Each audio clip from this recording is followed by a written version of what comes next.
I can't get feedback. I can't get direction. I can't get someone to say, you're just so obviously good. Just do it again. But this character never begs. Oh, okay. Never begs. That's good. Thank you for that direction. Thank you so much. That means everything to me. I got it. All right, let's go. You don't need to say anything else. You killed it for me. Thank you. It's an interpretive art. I need interpretation. I don't get that. So what's next? It's nice to meet you, Mr. and Mrs. Acting. But you changed. What the fuck? Is there a future? What's going to happen? Like, what does happen for the 24-year-olds who fail for 6 years? They probably get the fuck out, because why wouldn't you? Why wouldn't you get out of this impersonal business? You know, and then my heart goes out to Alec Baldwin and the Rust thing, and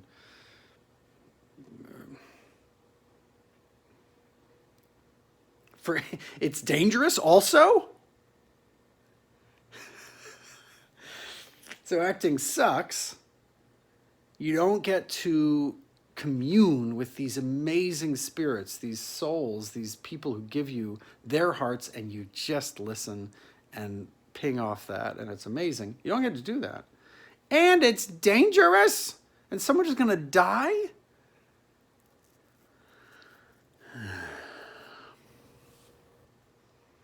I wonder. I don't know what the future looks like. In 10 years, who do we lose because they just can't deal with the bullshit? Right? They're getting, you know, sometimes they get a call back. Sometimes there's a Zoom call. Sometimes, you know, maybe you get a note. Oh my God. But there's no casting directors, and they're just going off numbers. I wonder sometimes if the casting directors are watching all the tapes. I know they're not. Some are so amazing and so talented, but what if they've outsourced their jobs to us? It doesn't work for anybody. We have to go back in the room, but we may not. I mean, look, I'm the first to be humble in the face of COVID. Old people have a right to live. We have to protect the vulnerable. I'm good with that. So maybe I'm just upset. Maybe you haven't changed, Mr. and Mrs. Acting, but you totally have, because it happened before COVID's watch.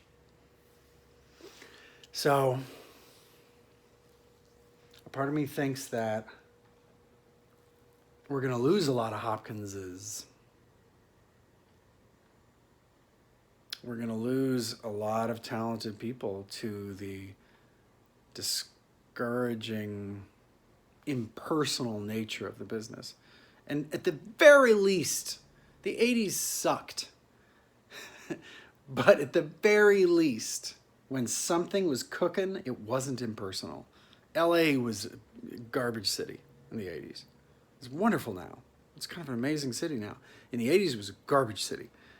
And it was a bunch of people trying to sell you, it was snake oil. It was just a bunch of snake oil. And then a lot of great people moved here, partly from the East Coast, partly from the West Coast. It just became this wonderful place with a lot of sort of integrity, sort of honesty, appreciation for the art. It was beautiful. It's an amazing place. But if at the same time there's no community, you're no longer an artist. You're sort of a, you know, you're a blogger, vlogger. You're a YouTube personality. Even when you're an actor, even when you're going off somebody else's lines, even when you're trying to create a little film that will get you a job, you're just a vlogger. You're just a autodidact. Is that the right term? You're just in your own little space. And I don't know if it's sustainable. I wonder if acting quality, I mean, it's still so good, right? And maybe casting directors still know who to go to and they've discovered the right people, maybe. But I feel like as community dies, this is the art form that dies. Maybe being in an orchestra is worse. Maybe.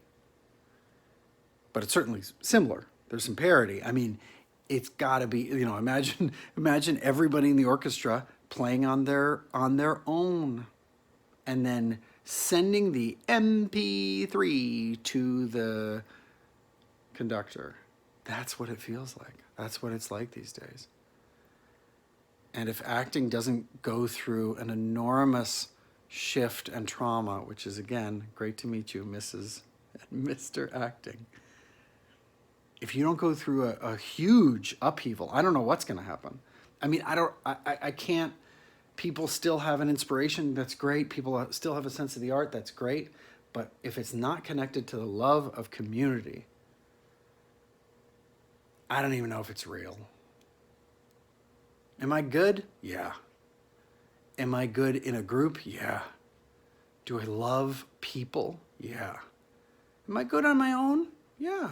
Sometimes on set, I put camera tape on the matte box. I have acted off camera tape plenty of times. I can do it. And that's what I'm doing every day with these auditions. But I guess what I'm trying to figure out is what's next. And is there any way, Mr. and Mrs. Acting, as I meet you here today, fictionally, and I so honor you, is there any way that there can be some thaw of the isolation?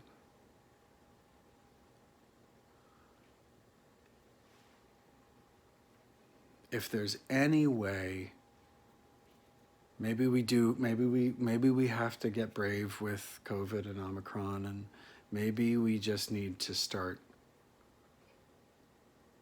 being together, even with masks. Oh my God, if I could just hear another actor say one of these lines, I could respond. Right now, I'm in Vermont, and I'm cutting myself in with a Southern accent. Like an idiot. So it's a pleasure to meet you. I can't believe I met you.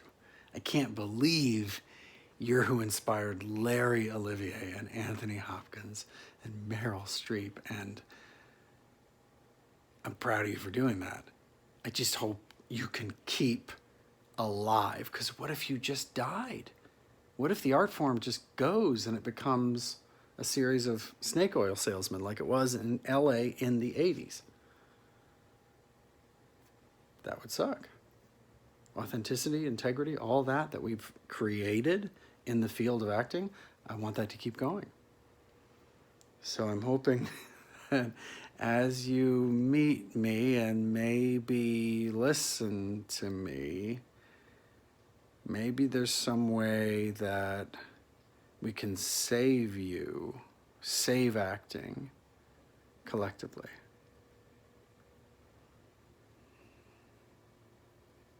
I beg you.